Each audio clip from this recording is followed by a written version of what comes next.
அன்பு உறவுகளுக்கு வணக்கம். சீமான் இப்படி பண்ணலாமா? என்னங்க இப்படி பண்ணிட்டாரு? அவருக்கெல்லாம் மனசாட்சியே இல்லை. விஜய் மீது அவருக்கு வன்மம். எங்கள் தளபதி விஜயை பார்க்க வந்து இறந்தாங்க, அதனால் அவர் அரசு வேலை கொடுத்தாருங்க. அது பொறுக்கலையா சீமானுக்கு? எங்கள் தளபதியை பார்க்க வந்து இறந்துட்டாங்க, அவங்க குடும்பத்துக்கு மகனாகவும் அண்ணனாகவும் தம்பியாகவும் தகப்பனாகவும் இருந்து பார்த்துக்கிற பொறுப்பு எங்கள் விஜய்க்குங்க. அதனால தாங்க அரசு வேலை கொடுத்தாரு 31 பேர்த்துக்கு. அதை போய் பறிச்சிட்டிங்களே அப்படின்னு ஒப்பறி வச்சுட்டு இருக்கிறாங்க தாவக்காரங்க. இப்போ நாம் இந்த காணொலி மூலிமா என்ன சொல்கிறோம்னா, தமிழ்நாட்டில் எத்தனை இளைஞர்கள் படிச்சுட்டு அரசு வேலைக்காக காத்திருப்பாங்க. படித்து அரசு வேலைக்காக காத்திருக்கிற இளைஞருக்கு இல்லாத தகுதி ஒரு நடிகனை பார்க்க போய் இறந்ததுனாலே இவங்களுக்கு வந்துருமா? சொல்லுங்கள் மகளே, சொல்லுங்கள். இது எவ்வளோ பெரிய கூமுட்டை கூட்டம். அந்த வேலை கொடுக்கறது தவறுன்னு நாம் வந்து வழக்கு போடுறாங்க. அந்த வழக்கில் தீர்ப்பு வந்துருச்சு. அதெல்லாம் செல்லாதுப்பா, அரசு வேலையில் அப்படி தூக்கி கொடுக்கூடாதுப்பா அப்படின்னு சொல்லி முதல்வர் விஜய் மண்டையில் டங்கு கொட்டு வச்சு அனுப்பி விட்டாங்க. அதனால் இந்த தற்கூரிங்கெல்லாம் சீமான் தான் காரணம். ஆமாம், நாங்கள் தான் காரணம். வழக்கு போட்டோம், நல்ல தீர்ப்பாக வந்துருச்சு. இது இந்த தீர்ப்பு எங்களுக்கானது இல்லை. பல கோடி இளைஞர்கள் வெளியில் இருக்கிறாங்க பார்த்தீங்களா, வேலை இல்லாமல் அரசு வேலையை எதிர்பார்த்து காத்துட்டு இருக்கிறாங்க பார்த்தீங்களா, அவங்களுக்கான தீர்ப்பு. உண்மையாலுமே கொண்டாடக்கூடியவங்க அவங்க தான், அந்த இளைஞர்கள் தான். ஏன்னா கூமுட்டிங்களா? கரூரில் இறந்து போனீங்க, என்ன எதை வச்சு அவங்களுக்கு வேலை கொடுக்குறீங்க? ஸ்டெர்லைட்டுக்கு போராடினாங்களா? இந்த அரிட்டாப்பட்டியில் ஒரு போராட்டம் நடந்தது, மக்கள் போராட்டம், அதுக்கு பண்ணாங்களா? இல்லை பரந்தூர் விமான நிலையத்துக்கு போராட்டம் பண்ணி அதில் துப்பாக்கி சூட்டில் இறந்துட்டாங்களா? இல்லை சேலை 8 வழிச்சாலைக்கு போராடினாங்களா? எதுக்கு போராடினாங்க? இப்போ நீட் தேர்வு முறைகேடு நடந்துருச்சுன்னு சொல்லி அதில் போய் போராடி உயிரை விட்டாங்களா? எதுக்கு போராடினாங்க? விஜயை பார்க்க போனாங்க, கூட்ட நெரிசலில் எதிர்பாராதமாக இறந்துட்டாங்க. ஓகே, அவங்க இழப்பு எங்களுக்கும் இழப்பு தான், அவங்க வழி எங்களுக்கும் வழி தான். ஆனால் அதுக்காக அரசு வேலையை தூக்கி கொடுக்கக்கூடாது, அது தப்பு இல்லை. ஏன்னா இப்போ நீங்கள் அரசு வேலை கொடுக்குறீங்க, அவங்களுக்கு சம்பளம் எங்கேருந்து எடுத்து கொடுப்பீங்க? எஸ்ஏசி வீட்டிலேருந்தா? என் வீட்டிலேருந்து தானே, இது ஏன் அப்போ மட்டும் பணம் தானே. அதோ தனிப்பட்ட முறையாக ஒரு நடிகனை பார்க்க போய் இறந்தவங்களுக்கு நீ வேலையை கொடுத்துருவியா? அவங்களுக்கு நீ பண்ணணும், நல்லது பண்ணணும். எப்படின்னா, ஒரு நடிகனை பார்க்க வந்து 41 பேர் இறந்துருக்குறான். அப்போ உண்மையாலுமே அந்த மக்கள் மீது அன்பும் பாசமும் இருந்தால், இந்த நாட்டுக்கு நான் சேவை செய்ய வந்தது உண்மை அப்படின்னா சொத்தில் பதி எழுதி கொடுங்க. யார் உங்களை கேட்க போகிறாங்க? நான் கேட்பேனா? நான் கேட்டால் கூட என்னை சப்பு நடிகை நான் வாங்கிக்கிறேன். இப்பயே வந்து இந்த பிரணாயகன் படம் வந்ததில் ஓடாத படத்தை ஓடிருச்சுன்னு சொன்னீங்களே, ஹிட் ஆகாத படத்தை ஹிட்டுன்னு சொல்லிருச்சிங்களே. வசூலில் டாப்பு நாங்கள் தான், அந்த ஜனநாயகம் தான் டாப்பு. சரி, அந்த வசூலில் கொஞ்சம் எடுத்து 41 குடும்பத்துக்கு பிரித்து கொடுத்துட்டு போ, தலைக்கு 1 கோடி கொடு.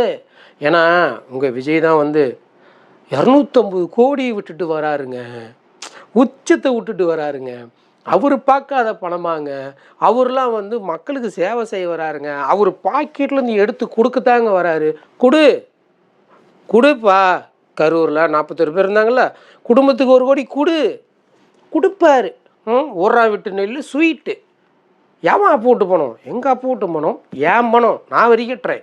அந்த வரியில் தான் அவங்களுக்கு அரசு வேலை கொடுத்து சம்பளம் கொடுப்பீங்க. உங்களுக்கு புரியுதா இல்லையாடா? தமிழ்நாட்டில் மொத்தம் 8 கோடி பேர் இருக்கிறாங்க, அதில் 1 கோடி பேர் வேலை இல்லாமல் இருக்கிறான். 32 லட்சம் பேர் எம்ப்ளாய்மெண்ட் ஆஃபீஸில் பதிவு பண்ணிட்டு காத்திருக்காங்க. இப்போ பல இளைஞர் அரசு வேலைக்காக காத்திருக்கிறாங்க. இப்போ இந்த 31 பேர்த்துக்கு வேலையை தூக்கி கொடுத்தாரு அந்த கரூரில். அதே கரூரில் மொத்தம் மக்கள் தொகை வந்து 10 லட்சம் பேர். அந்த 10 லட்சத்தில் 1000 பேர்த்துக்கு 143 பேர் வேலை இல்லையாம். அப்போது 10 லட்சம் பேர்த்துக்கு எத்தனை பேர்? 1000த்துக்கே 143, அப்போ 10 லட்சம் பேர்த்துக்கு. அப்போது அந்த கரூரில் இருக்கிற பல இளைஞனோட கனவு அரசு வேலைக்கு போகணும் இருக்கும்ல, அவங்களோட உரிமையை பறித்து தானே உங்களோட சுயநலத்துக்காக தூக்கி கொடுக்குறீங்க. அது தப்புன்னு நாங்கள் சொன்னோம், நீ ஏற்றுக்கல. விஜயின் மீது வன்மத்தை கொட்டுறாரு. நாங்கள் வந்து ஒரு நல்லது செய்யணும் அவருக்கு பிடிக்கிறதில்ல. சீமான் வந்து ரொம்ப விமர்சனம் பண்ணுறாரு, வேணும்னே விஜய் பேசுகிறாரு, நீ வேணும்னே விஜய் வந்து விமர்சனம் பண்ணுறாரு, திட்டுறாருன்னு சொன்னீங்கல்ல. இப்போது நீதிபதி என்ன சொல்லியிருக்கிறாருன்னா, இதைத்தான் சொல்லிக்கிறார். அப்படிலாம் உங்கள் அரசு வேலையெல்லாம் தூக்கி கொடுக்கக்கூடாது, அதெல்லாம் தப்பு அப்படின்னு சொல்லியிருக்கிறாரு. அதுக்கு தாவேகா சார்பாக இருக்கிற வழக்கறிஞர் இடமா சொல்லியிருக்கிறாப்புல, சார் அந்த வேலை சாதாரண வேலை தாங்க, அதனால் ஒரு பிரச்சனையும் இல்லை அப்படின்னுக்கிறாரு. அதுக்கு நீதிபதி என்ன சொல்லிக்கிறாரு தெரியுமா? இதை அரசு வேலை சாதாரண வேலையா? ஒரு குடும்பத்தோட வாழ்வாதாரமே அதுதான். முக்கியமான பணி, அரசு பணிங்கிறது முக்கியமான வேலை. ஒரு குடும்பத்தையே காப்பாற்றக்கூடியது. சாதாரண வேலைங்கிறீங்க, அப்படிலாம் தூக்கி கொடுக்க முடியாது. தனிப்பட்ட பிரச்சனை, அதுக்கும் அரசுக்கும் எந்த சம்மந்தமும் இல்லை, முடிச்சிடு, ரத்து அந்த வேலை அப்படின்னு சொல்லிட்டாப்புல. இப்போ எங்கள் அண்ணன் சீமான திட்டுற மாரி நீதிபதி திட்டுவீங்களா? அவங்க படிச்சிருக்கிறாங்க, அவங்களுக்கு தெரியாதா? இதில் எடுத்துக்காட்டெல்லாம் நிறைய சொல்லி தானே இந்த வேலையை ரத்து பண்ணாங்க. என்னமோ ஸ்டெர்லைட்டுக்கு போகிறான்னு மாரி, அதில் உயிரை விட்ட மாரி எங்கள் தளபதியை பார்க்க வந்து இறந்துட்டாங்க. அதுக்காக எங்கள் தளபதி வேலை கொடுக்குறாரு. அவர் நல்ல மனசை புரிஞ்சிக்க மாட்டேங்கிறீங்க. அவர் நல்ல மனசு, நல்ல மனசுன்னு தான் நான் தான் சொல்கிறேன்னே. தலைக்கு ஒரு ஓடி கூட ஏன் கொடுக்க மாட்டேங்கிற? உன் மனத்துலேருந்து ஏன் எடுத்து கொடுக்க மாட்டேங்கிற? அரசு வேலையை கொடுக்கணும், ஏன் ஒத்த காலில் நிற்கிற? ஏன்னா அவர் சொத்துலேருந்து சல்லி பைசா வெளியே வராது. இந்த லட்சணத்தில் எங்கள் அண்ணன் சீமான வேறு பேசுறது. உச்சத்தை தொட்ட நடிகர் தலைக்கு ஒரு கோடி கொடுக்க வக்கு இல்லை. தான் பணத்தை எடுத்து கொடுக்கக்கூடாது, நம்ம பணத்தை மட்டும் சேஃப்டி பண்ணிக்கணும். வந்த மாணவர்கள்லாம் தமிழ்நாட்டை ஆள்றது, உங்கள் சுயநலத்துக்காக தமிழ்நாட்டை யூஸ் பண்ணிக்கிறது. இதில் வர கள்ளச்சாராயம் குடிச்சு செத்தாங்கல்ல, அப்போ 10 லட்சம் கொடுத்தாரு முதல்வர், அப்பயும் கேள்வி கேட்கல அப்படிங்கிறானுங்க. அப்போ காரி துப்புணும்டா, காரி துப்புணும். அதையும் எதிர்த்து எங்கள் அண்ணன் தான் கேள்வி கேட்டார். கள்ளச்சாராயம் குடிக்கிறத ஊக்குவிக்கிறியா ஏன் முதல்வரே? நான் முதல்வரே, ஸ்டாலின் முதல்வரே, இப்படி தூக்கி கொடுக்குறீங்க அப்படின்னு சொல்லி கேள்வி கேட்டாப்புல. ஏன்னா அவர் கொடுப்பாரு. ஏன்னா அவங்க பேரில் தான் நிறைய சாராயால் இருக்குதே. அவங்க சாராயை ஊற்றி கொடுக்குற வேலையை தானே பார்த்தாங்க. என் மக்களையும் எடுத்து நடுத்தரில் நிறுத்திட்டாங்க. இதில் இன்னொரு கூட்டம், அதிலே தற்கொலை கூட்டத்தில் பார்ட் 2 ஒன்று இருக்குது. தூத்துக்குடி துப்பாக்கி சூட்டில் இறந்தவங்களுக்கு வேலை கொடுக்குறாங்க, அரசு வேலை. அப்போலாம் யாரும் கேட்கல, இப்போ வந்து கேட்குறீங்கிறாங்க. டேய், அந்த தூத்துக்குடி போராடி உயிரை விட்டுவீங்களும், இப்போ ஒரு நடிகனை பார்க்க போய் உயிரை விட்டது ஒன்றா? கோமணியில் நீங்களாம் எங்கடா இத்தனை நாளாக ஒளிஞ்சிக்கிட்டு இருந்தீங்க? எங்கே ஒளிஞ்சிட்டு இருந்தீங்க? ஸ்டெர்லைட்டு எவ்வளோ கொடுமையான விஷயம் தெரியுமா? அந்த கம்பெனிக்குள்ளே யாராவது வேலைக்கு போயிருக்கிறீங்களா? அது எவ்வளோ மனிதனுக்கு ஆபத்து தெரியுமா?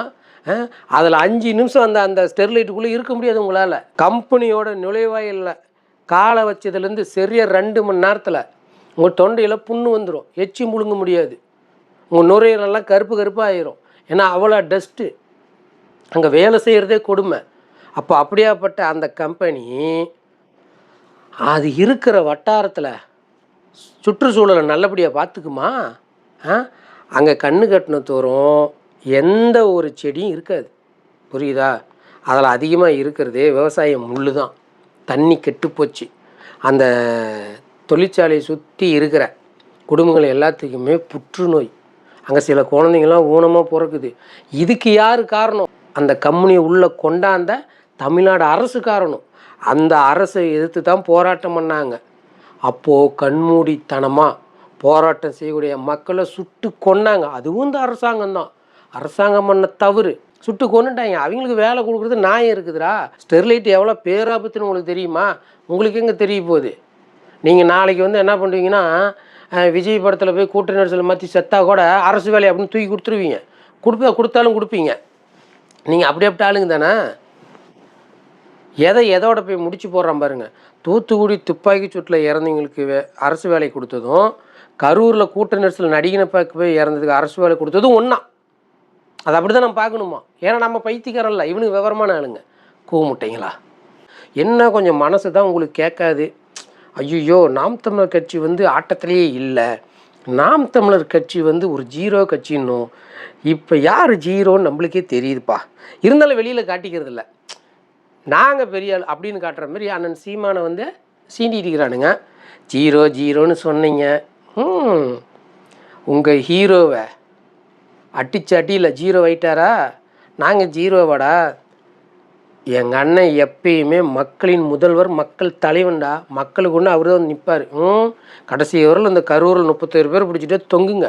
அவங்க இழப்பு தான், நான் இல்லைன்னு சொல்லலை. அவங்க நல்லது செய்யணும், அவங்க நல்லது நடக்கணும். உங்கள் தளபதிக்கெலாம் கொஞ்சமாவது ரவுண்டு ஈரன்னு ஒன்று மனசில் இருந்தால் தலைக்கு 1 கோடி கொடுக்க சொல்லு.